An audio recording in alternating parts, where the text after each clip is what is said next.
It's your favorite host once again, and I would like to welcome you to the Emotional Circle of Intelligence.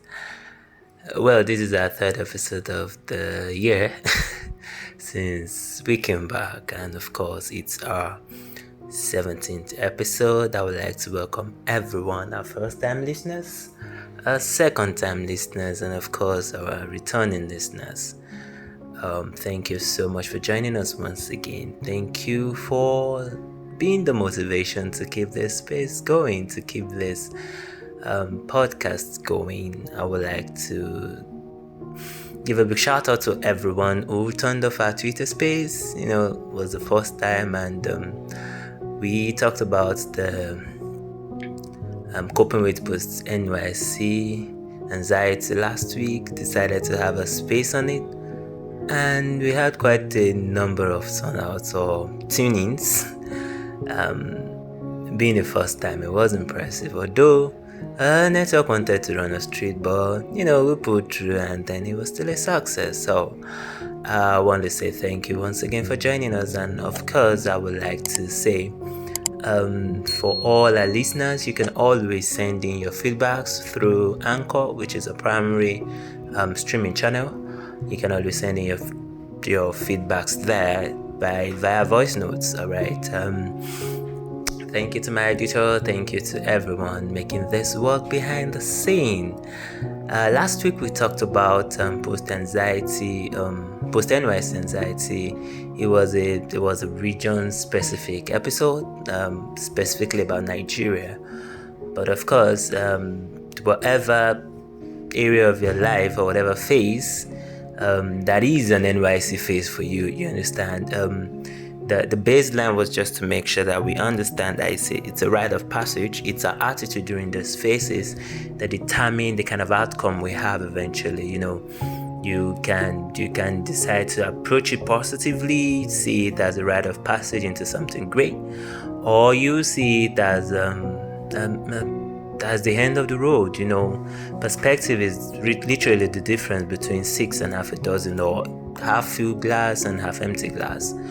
All right, so this week I wouldn't want to dwell too much on the openings, so let's just go straight to the point. And it's important to note that today's topic, or this week's topic, is a derivative of the feedbacks that we've had over the course of our recent episodes. People suggesting topics and things they would like us to talk about. I just hope that we do sufficient justice to them to answer the questions bugging their hearts. So please, in case you have topics you would like us to discuss, feel free to reach out and let me know, okay? And we'll work around this, but do not forget that I may not be able to provide as much professional advice as a trained emotional intelligence expert would do, but of course, we'll do something that is relatable to everyone, but as simply as possible. So today we'll be talking about staying positive for your sanity. All right. I know if I said something about the power of positive thinking, it looks like all those motivation, blah, blah, blah, and I've established over and over again that I'm not a big fan of them, okay? So we'll be talking about staying positive for your sanity.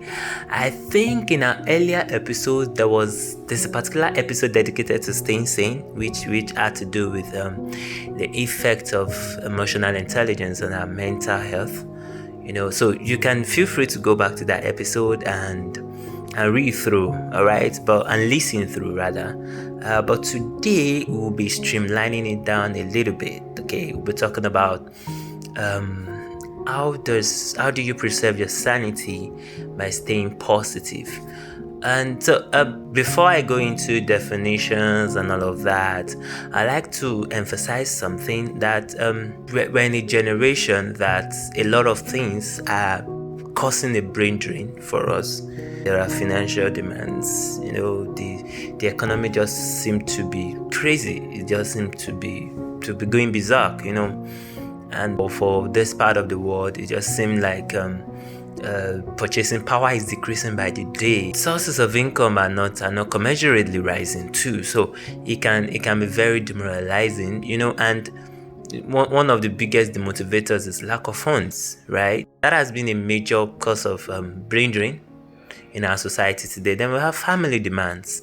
There are expectations, ranging from you have to meet certain demands, or parents are seeing you as a retirement plan, or there are people who just believe that because you started working, you should be able to solve the bills of the entire universe, and then there are urgent 2Ks here and there. So many things are really causing a brain drain for us. Okay, so it can be a lot of people could just fall into despair. They can't seem to meet up all of these demands, right? And then there is relationship demands, there is societal pressures, right? The need to fit into one social class. Understand? It's there. As much as we might want to deny it, there is a pressure that is coming from fitting in. Okay, and then there is a struggling economy too, which I mentioned in terms of financial demands. So all of these things can cause a lot of mental drain. Okay, I would want to stress on the relationship demands. For those in relationship or for those in marriages, it's crazy out there. All right, people are barely trying to stay afloat. You're literally in the point where you're just trying to make do with what you have. It's more of a survival thing for a lot of people out there.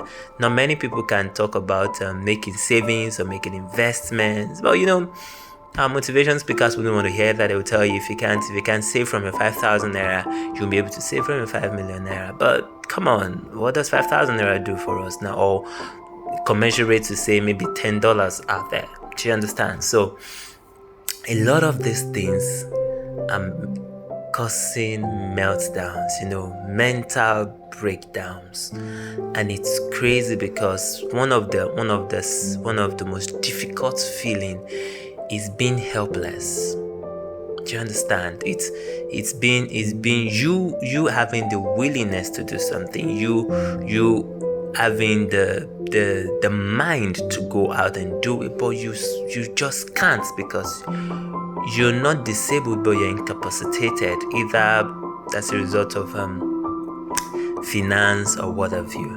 Okay, so there is a verse in the Holy Scriptures that readily that speaks to this topic today. It says something around a broken spirit who can bear. Once the spirit is broken, the person is as good as, why do you think people commit suicide? It's because they no longer see hope anymore. Right? They no longer see a life that is worth living anymore. They no longer see anything to live for. They have been in state of perpetual despair, and then they've looked at it forward, backwards, tried to do a lot of interpolation and what have you, but it just doesn't seem to make sense anymore. That is one major reason people just give up. Okay, and that is one thing we're trying to make sure. That's a point we're trying to make sure we don't get to. Okay, so without further ado, alright, positive thinking is an emotional and mental attitude that focuses on the good and expects results that will benefit you. That's what positive thinking is all about. So you focus on the good, alright? You see your cup as being half full instead of half empty. Okay, you still see a ray of hope in the midst of the dark gloom. Maybe a lot of things are messing with you. Your health is messing up. Your kids are not behaving right, or your relationship is struggling, or you have a toxic boss you're dealing with. There is that ray of hope that you have to hang on to, and you're expectant, like the saying goes, that there is a light at the end of the tunnel for you. That's what keeps you going. That's what keeps you fighting. All right, it means you don't let the bad things, you don't let the negative realities overwhelm you. Okay, like someone would say that the things happening around you doesn't define you. Okay, it is where you're going that matters. All right, so it means you leverage the very potent power of the law of attraction. That we have an entire episode that talks about the law of attraction. When you attract, you see the universe has an amazing way of aligning things to our thoughts. All right, when you think it, and then the universe picks it up. Okay, and one way or another, it arranges elements, it orders elements to make sure it brings them to pass. Okay, so you have to leverage that power of the law of attraction to have positive outcomes. That's the summary of what positive thinking is all about. You think positive, you don't dwell on the negativities. All right, you somebody just crashed your car. The positive out of that may look steam, but the fact that you didn't just bash into you, and you didn't lose your life, or you didn't have to get amputated or something, because people have gone for less. All right, you can still feed yourself. Okay, those are rails up to hang on to. And like I would always say, the fact that you still sleep and wake up every day shows that there is still faith in what you are able to do on earth. So the moment there is nothing less for you to do, it's gone. Okay, so hang on to that part. And I need to quickly draw a line that positive thinking is not a fix-all solution. Okay, I'm not just saying that because you're thinking positive or because you're voicing positive, you just sit around and wishing things well. No, you don't do that. You have to work it out. Okay, you have to, there's the saying that success is when preparation meets opportunity, or opportunity meets preparation, whichever way. You're doing something. It's a sign of faith. You're not just sitting down and waiting for say, for instance, you are a single Pringle. All right, you don't just sit down and say, my man will have to come and meet me in my house. You don't reply your DMs, you don't go out, you don't socialize, you go to church. The moment they say surely goodness and mercy shall follow us, so you just stand up, carry your Bible, and start going home as if somebody is pursuing you or pursuing something. Or the moment you go to mosque, or whatever your place of worship, or whatever social gathering you go to, you dragged yourself to. You don't just try to socialize. You're holding your phone. You like that's something we really need to work on. When you are in the midst of people, ignore the phone is a sign of disrespect. Well, maybe one of these days we'll talk about social ethics, but that's not my point. My point is you have to start working it out. Okay, you're looking for a job, keep applying. All right, keep applying, keep at it. Okay, keep developing yourself. We stressed on that in our last episode. So how do you now work this thing? That's what I want to round up with. One, you have to take control of your thoughts and your feelings. Okay, you have to take control of it. You have to always dwell on the good things. Okay, you see, our attention span is really, really slim. Now, I think it's less than 3 seconds now. So you have to make sure that you don't get your thoughts distracted into bad thoughts, into negative thoughts. All right, and take control of it and stop idling away. Okay, I can't overflog that. Don't just sit down and there is this word that is ancient, but it's true to the letter. The I do mind is the devil's workshop, or the I do earn is the devil's workshop. Get busy, get productive, and you have to surround yourself with lifters. Okay, you don't surround yourself with people that you just lament every day, and that also means that you don't stay alone. Okay, because the easiest way to get rid of you is to keep you isolated. So don't stay alone. And surround yourself with people that will lift your spirit. Okay, people you converse with and they will give you hope. All right, and to round up, I would like to say that you don't talk your spirit down. See, it's good to work, it's good to think, but if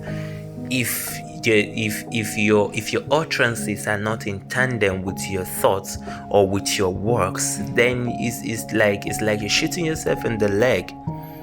All right, it's like you have a gun and then you're pointing it at yourself.